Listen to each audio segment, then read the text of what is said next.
เจ้าสบายดีพบกันเฮาอีกแล้วเนาะมื้อนี้เฮาสิพากันมาเฮ็ดแจ่วมะขามเนาะ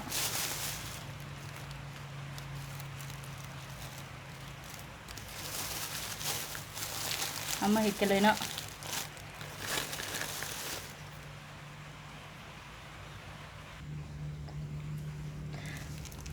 เครื่องปรุงเฮาก็มีเนาะมะเขือขอไปตำมาเรียบร้อยแล้วก็น้ำตาล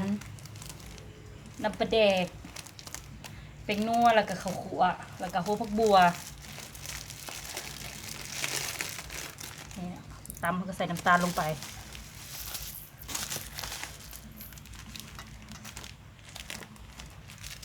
เป็นนัว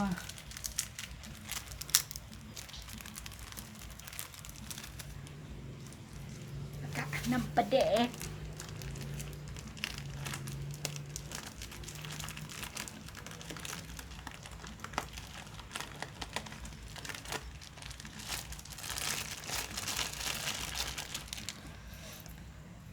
ชีวิตห่อผักเนาะเอาอย่ามันเหี่ยตักน้ำปลาแดกใส่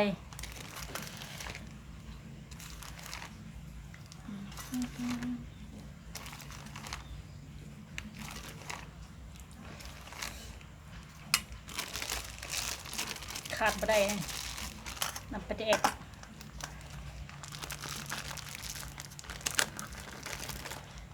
ขลุน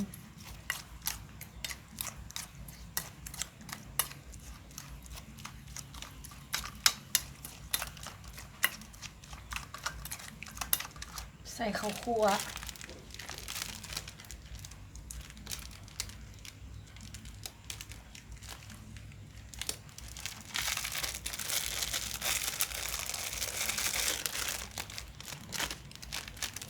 ใส่ลงไปเลยเนาะตำหมัก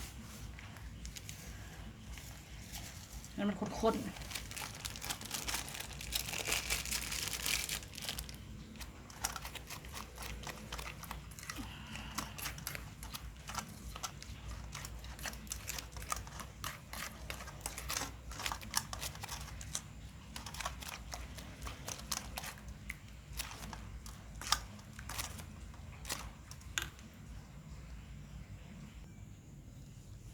ขั้นตอนสุดท้ายเนาะเฮากะซอยผักบัวใส่เนาะ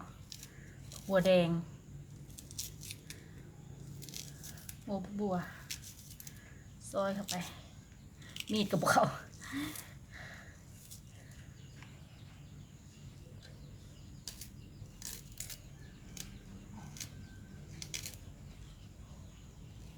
วันนี้กับฝนตกมืด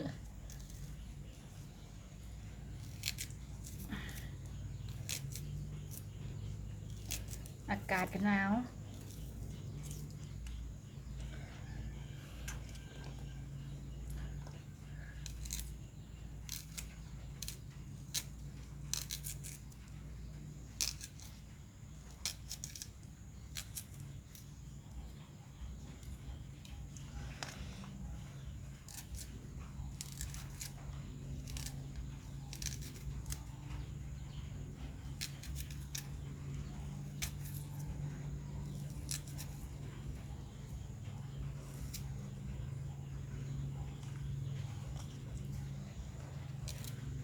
ซอยใส่เนาะผู้ใดหมักหลายก็ใส่หลายผู้ใดหมักน้อยก็ใส่น้อย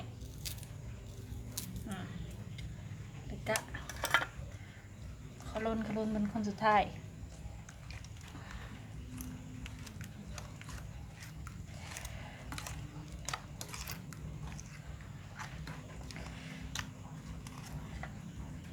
นี่คือหน้าตาแจ่วของเรา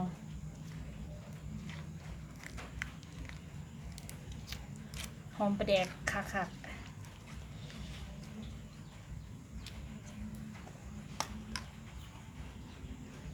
ไปกินกันเลยเนาะ